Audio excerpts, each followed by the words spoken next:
Boa tarde. Meu nome é Tayane. Meu nome é Laísa.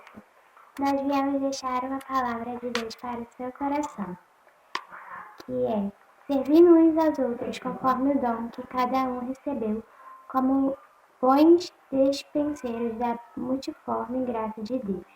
1 Pedro 4,10. Temos uma visão errada da palavra mordomia, pois quando pensamos nela, vem à mente alguém se aproveitando daquilo que não é seu e curtindo a vida de forma despreocupada. O sentido apresentado no texto é justamente o contrário. As palavras serviço e mordomia apresentam-se como complemento e direcionam aqueles a quem dever seu serviço. Precisamos compreender algumas palavras apresentadas no texto para uma melhor compreensão do mesmo.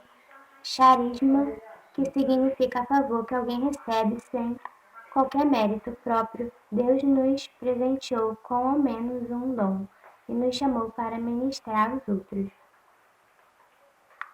Oikonomos, que significa administrador do lar ou dos afazeres do lar. A ideia é ser aquele que reparte o que não é seu, mas do próprio Deus. Deus tem nos presenteado com dons para que possamos abençoar, repartir com os outros o dom que Ele nos tem dado. Quando entendo que pois dele, por Ele e para Ele são todas as coisas. A Ele seja a glória para sempre e amém. Romanos 11:36. Fica simples compreender a distribuição daquilo que é dele. Recebemos da parte de Deus um dom sem mérito algum, e Ele mesmo nos chama a compartilhar com os demais, mas não para por aí. Os outros discípulos também receberam e vão compartilhar com você o que cada um recebeu. Então seremos beneficiados em todos os momentos da mordomia, não como aqueles que só recebem mesmo, porque na economia de Deus é dando que se recebe. Daí ser-vos-á dado, boa medida, recalcada, sacudida e transportando, vós deitarão no regato, porque com a mesma medida com que medis, vos medirão a vós. Lucas 6:38. Exemplo de dedicação no Antigo Testamento. Agora, pois, ao nosso Deus, graças te damos e louvamos o teu glorioso nome. Mas quem sou eu e quem é o meu povo para que pudéssemos fazer oferta tão voluntariamente? Porque tudo vem de ti e do que é teu, e tu damos. 1 Crônicas, acho que é Crônicas, 29:13-14. Temos muitas lições a serem aprendidas nessa passagem. Esse é um marco histórico na vida do povo de Israel. Deus não permitiu que Davi construísse o templo. Há exigências da parte de Deus para realizarmos a dedicação, tanto das nossas vidas quanto dos dons que Deus tem dado a cada um de nós. Davi estava com suas mãos sujas de sangue e por isso não pôde construir o templo, mas pôde fazer a planta juntar tesouros, deixando tudo preparado para que a construção fosse realizada. O templo era o símbolo da presença de Deus no meio do povo, e todos aguardavam de maneira muito entusiasta a possibilidade de contribuir para tal construção. A resposta ao chamado do levantamento dos valores foi extraordinária. Não havia um sentimento de peso, mas de louvor e de ações de graças. Sentiam que era um grande privilégio contribuir, entendendo que o mesmo Deus a quem eles se dedicavam era o mesmo que dava as condições de fazer. A Bíblia diz: cada um contribua segundo propôs no seu coração, não com tristeza nem por constrangimento, porque Deus ama o que dá com alegria. Os discípulos de Jesus precisam crescer e aprender que Ele é o Senhor de tudo e que ser Senhor de nossas vidas, bens e talentos. Dedicamos porque Deus nos dá a possibilidade de fazê-lo. Façamos com alegria e louvor ao Senhor. Alguns tentam argumentar que essa foi uma instrução do tempo da lei e por isso ficou no Velho Testamento. Então vamos analisar o que o Novo Testamento diz a esse respeito. já que como discípulo de Jesus não pôde haver dúvidas sobre esse assunto. Exemplos de dedicação no Novo Testamento. Todos que criam estavam unidos e tinham tudo em comum, e vendiam suas propriedades e bens e os repartiam por todos segundo a necessidade de cada um. Atos 2, 44, 45. Algum tempo depois dessa dedicação de Atos 2, 45, houve uma grande perseguição à igreja, e quem não dedicou seus bens de forma voluntária precisou abandoná-la para não perder a sua vida. Dedicar é subordinar-se voluntariamente ao Senhor Jesus e fazer da dedicação um ato de reconhecimento da grandeza de Deus em sua vida, porque dele, por ele, para ele são todas. Quando uma pessoa permite que suas finanças sejam envolvidas no processo de crescimento do reino, inicia-se um processo de crescimento na dependência de Deus. Todo nascido de novo precisa amadurecer nesse sentido. Não estamos falando de entregar um valor como dízimo ou oferta, mas permitir que haja um crescimento na dependência de Deus em nossas finanças. Destacamos nossos porque já não possuímos mais nada. Entregamos tudo ao Senhor, e assim nos tornamos mordomos, cuidadores, zeladores, despenseiros de Deus.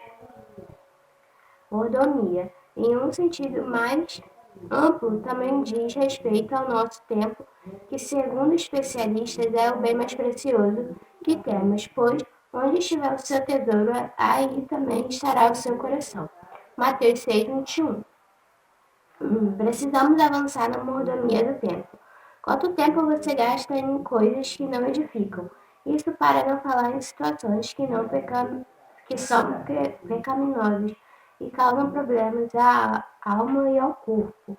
Temos uma grande dificuldade em separar um tempo para estudar a palavra de Deus, estar no convívio com outros irmãos, ensinar o Evangelho entre tantos hábitos saudáveis a uma vida espiritual em crescimento. Precisamos rever nossa dinâmica de divisão do tempo para avaliarmos se estamos dedicando tempo ao Senhor ou às nossas coisas, e por que não dizer ao pecado.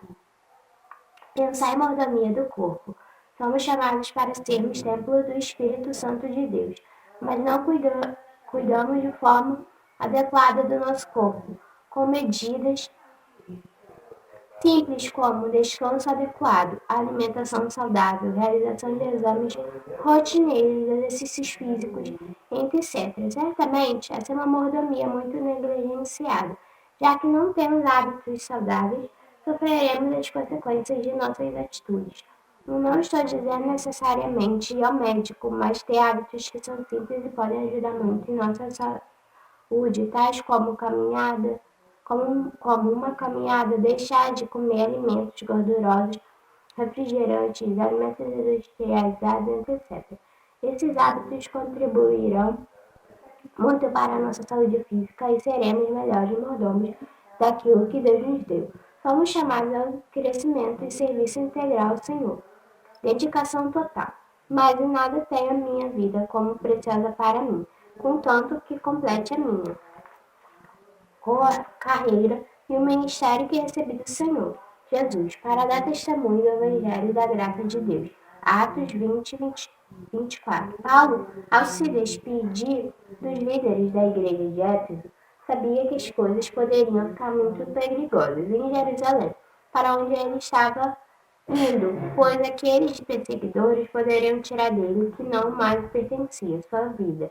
Paulo fez essa declaração que muitos ousam repetir sem compreender totalmente seus desdobramentos. O apóstolo havia passado por diversas situações em que sua vida foi colocada à prova, como mencionado em 2 Coríntios 11, 24 e 27.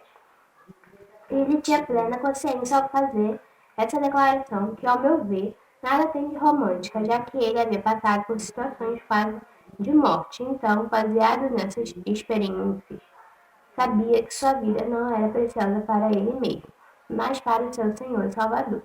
Quando as coisas dessa vida começarem a perder o valor, quando agradar e servir ao Senhor, passar a ser mais importante do que a manutenção e conforto de nossas vidas, então iniciaremos um novo momento em nossa vida cristã.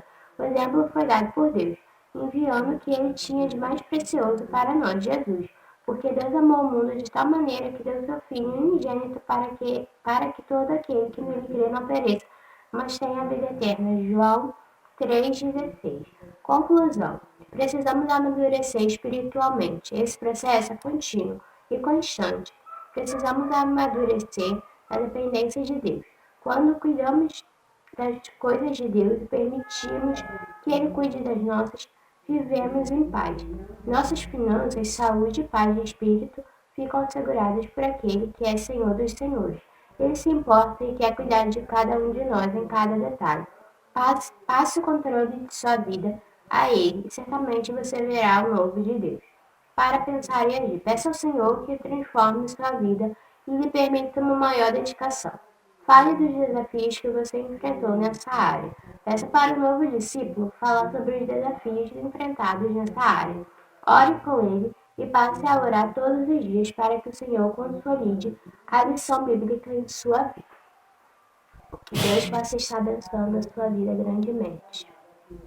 Vamos estar orando e pedindo ao Senhor que possa estar nos guiando, né? Senhor, muito obrigado, Pai, por tudo. Senhor, obrigado, Pai, por esse estudo que o Senhor nos deu, Pai. Obrigado, Senhor, por tudo, Pai. Senhor, queremos te agradecer e te pedir, Senhor, que o Senhor nos guie, Pai, pela vereda da justiça, pelo amor do seu nome, Pai. Ainda que possamos, Senhor, errar, Pai, ainda que possamos falhar, porque somos seres humanos, o Senhor é o Deus que perdoa, Pai. Então, só queremos pedir perdão, primeiramente, por todos os nossos pecados, nossos falhas, nossos erros, Pai. E te pedir, Senhor, que o Senhor possa estar, Senhor, nos guiando, Pai, e nos dando, Senhor, a vitória necessária nessa tarde, Pai. Em nome do Teu Filho, Jesus, Pai, que vive e que reina para todos sempre, Pai. Amém e amém.